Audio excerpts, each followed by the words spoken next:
Tollywood senior హీరోలంతా వరుసపెట్టి సినిమాలు చేస్తూ సూపర్ సక్సెస్లు అందుకుంటుంటే అక్కినేని నాగార్జున మాత్రం నా సామిరంగ తర్వాత సోలోగా మరో సినిమాను అనౌన్స్ చేసింది లేదు.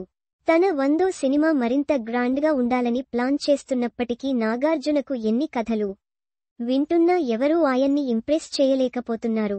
దీంతో నాగార్జున తన 100వ సినిమాను పక్కన పెట్టి వేరే హీరోలు నటిస్తున్న సినిమాల్లో కీలక పాత్రలు చేస్తున్నారు.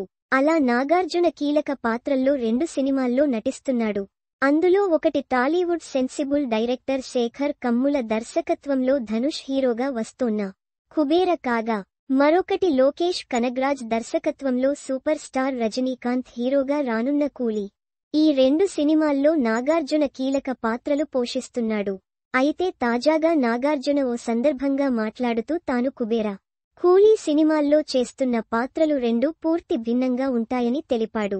ఈ 2 సినిమాలు చూశాక ఆడియన్స్ ఖచ్చితంగా చాలా కొత్తగా ఫీలవుతారని, ఈ 2 పాత్రలు తనకు మంచి సంతృప్తిని ఇచ్చాయని నాగ్ వెల్లడించాడు.